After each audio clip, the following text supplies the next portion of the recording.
Hey guys, 23rd of September here in central Illinois. Looks like for the short term we're back to summer.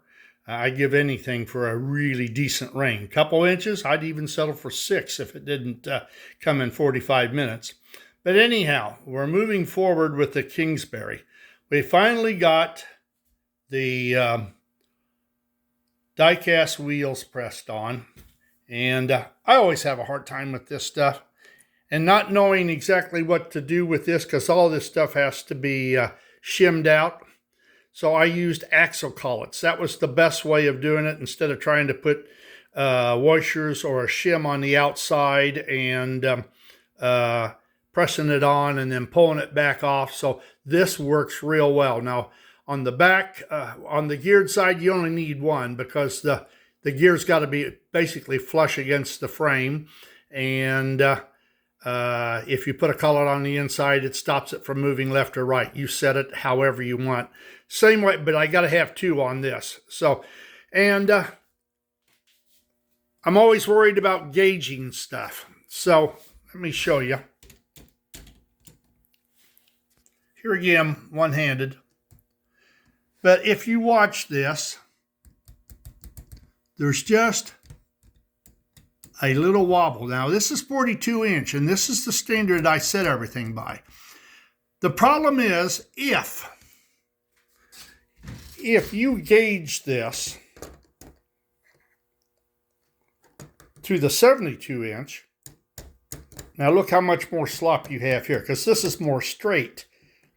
But if you gauge this to a perfect fit for a 72 inch radius, it will not run on the 42. It will peel itself off because it's much too tight. So I always do it a little under gauge. As you can see, that's a little under gauge. But I don't want these flanges against the inside of the rail because all you're going to do is just ask for trouble. You don't think about that. I didn't think about that. I couldn't understand why, when I was building stuff, when I would gauge it to the outside, that it wouldn't run on the inside. Well, it only took a couple of times, and I figured it out. So for the 42 inch radius, it's basically perfect.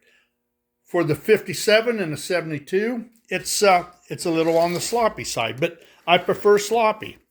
All right, as far as the body goes, this is what we're working on here. I've already got the signage made up for it. We're going to have dog food and Campbell's soup, so, take your choice. But I got these all drilled. They're ready to go. Set that up and bolt it on. The other thing is I've already put my light bulbs. I've got my light sockets in there. They all work. The outside, of course, is a ground.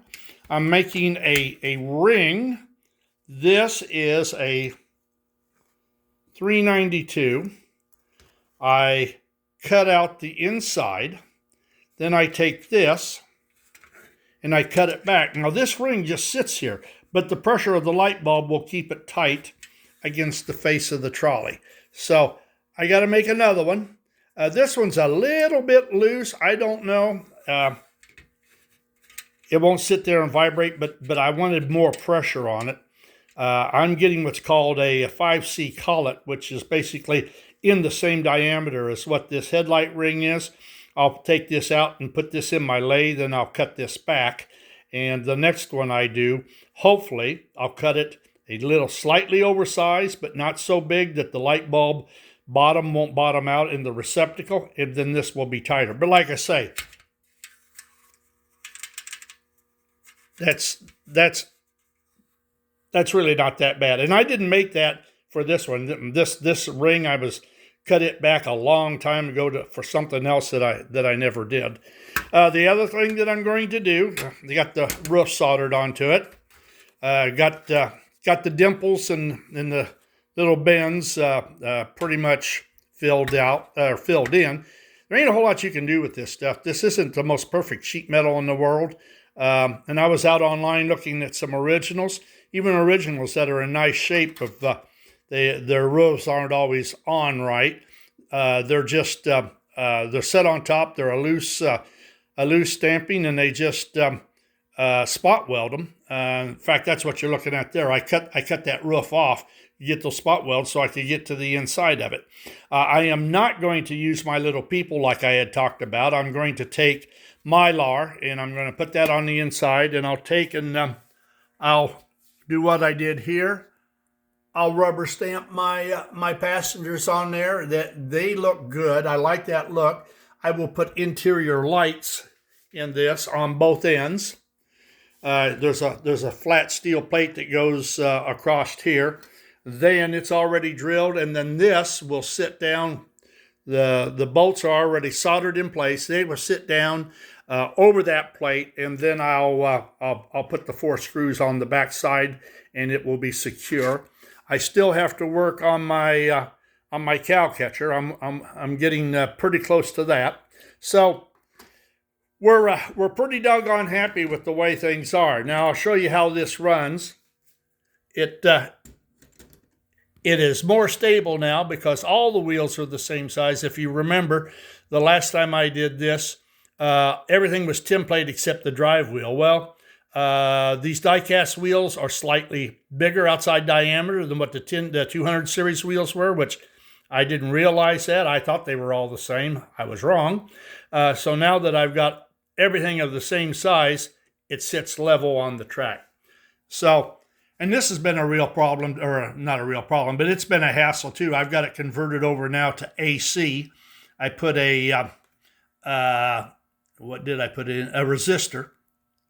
No, not a resistor, a diode. That's what happens when you get old. You forget what you call this stuff. But the diode is all soldered on, and I thought I could let it rub up against the other side from the motor terminal, and I couldn't understand why the thing sat there and vibrated. Well, it was getting a combination of AC and DC, and it's a DC motor, and they don't run like that on that. So I had to take the connections, the tabs, and bend them in. In fact, I couldn't understand why it sounded like a machine gun when it was running down the track. It was arcing across to the frame. So it was getting a mixture of AC and DC, and it was creating a bit of a hassle, but I think I've got that taken care of. And the next time I build this, this is a narrow frame.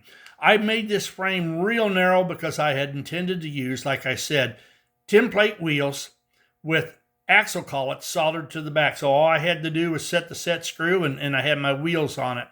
Well, that brings that frame within maybe 1/8 of an inch or even closer to the back of the motor. I originally had it set at 1.5 inches, and 1.5 inches gives plenty of room between the back of the motor and the side frame. So if I build any more of these, I think this is like a about 1 3/8 or 1 7/8, somewhere in there, actually a little bit smaller than that. I will go with the full 1.5 inch standoff.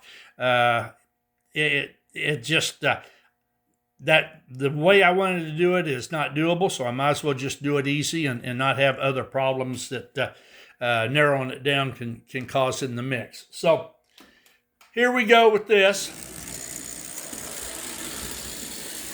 And here again, I'm well pleased with the drivetrain on it. It's quiet, it's good.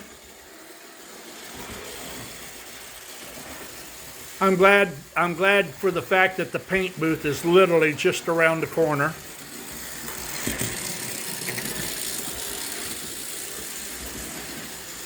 This has been a lot of fun. It's been a real learning process. Unfortunately, I forgot a lot about what I learned, so if I do it again, it'll be all from scratch again. So that's it, guys.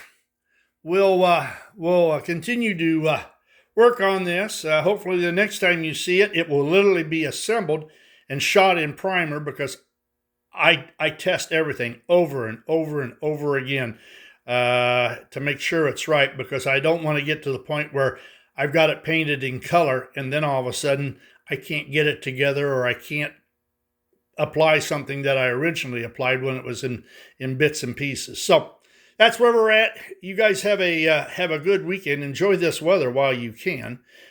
Winter, I know, is right around the corner. Talk with you later. Toodaloo.